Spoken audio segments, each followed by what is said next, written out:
আসসালামু আলাইকুম। দেশে যে ভাইরা সৌদি আরব আসতে চান, তারা আসতে পারেন। কিন্তু কাজ না শিখে সৌদি আরব আসবেন না। আমি সৌদি আরব থাকি, তাই সৌদি আরব সম্পর্কে বলতেছি।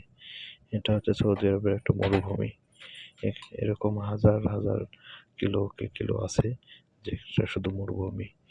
এখানে আগে কোনো মানুষজন আসতো না, এখন নতুন বাড়িঘর হচ্ছে। এরকম মরুভূমি বেশি।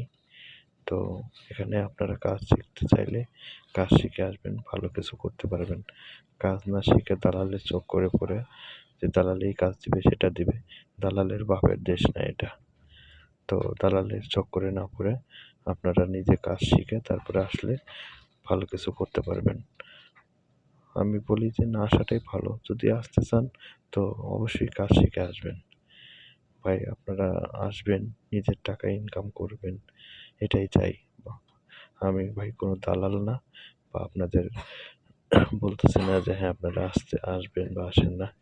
আপনি আসবেন কি আসতে চান এটা আপনার নিজের উপর ডিপেন্ড করবে, ঠিক আছে? তো আমি নিজের এক লোকের মাধ্যমে আমি এসে আজ আমি এই পরিস্থিতির শিকার, তাই আমি আপনাদের বলতেছি, ঠিক আছে? তো নিজের লোককে কখনো বিশ্বাস করবেন না। যারা দালাল তারা দালাল, ঠিক আছে? দালাল নিজের মা বাবার কাছে দালালি করে। তো যারা আদম ব্যবসায়ী, যারা মানুষকে বিভিন্ন দেশে পাঠায়, তারা আপনাদের শুধু মুখে অনেক কথা বলবে, মিষ্টি কথা বলবে, তার কিছু স্বার্থের জন্য। তার স্বার্থে হাসিল হয়ে যাওয়ার পরে পরে আপনার আর যোগাযোগ নেবে না বা আপনার কোনো খোঁজ খবর নেবে না। শুধু আমি না, আরও যারা আমার মতো প্রবাসী আছে, আপনি তাদের সাথে কথা বলেন।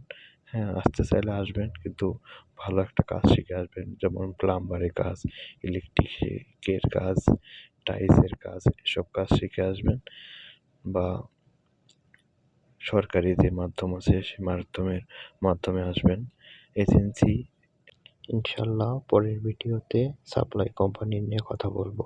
সাপ্লাই কোম্পানি কি, আপনাকে কিভাবে কি কাজ দেবে, আমাদের দেশ থেকে এজেন্সি যেভাবে আপনাকে কন্ট্রাক্টের কথা বলে বা স্যালারির কথা বলে, এখানে তার সাথে কতটুকু মিল আছে সেই নিয়ে আমি পরে কথা বলবো। আরেকটা কথা বলি, সেটা হচ্ছে বিদেশ আসতে 4-5 লাখ টাকা এটা কখনো লাগে না। বিদেশ আসতে সর্বোচ্চ যদি দালাল যদি আপনার থেকে টাকা খায়ও, 2.5 লাখ টাকা হলেই এনাফ। 2.5 লাখ টাকার ভিতর সব কিছু সম্ভব। যদি ভালো কোনো কোম্পানি হয় সেই ক্ষেত্রে আপনি 3 লাখ বা 3.5 লাখ দিতে পারেন, দেওয়ার একদম ডাইরেক্ট কোম্পানি হয়। এর বেশি কেউ দিবেন না। ধন্যবাদ।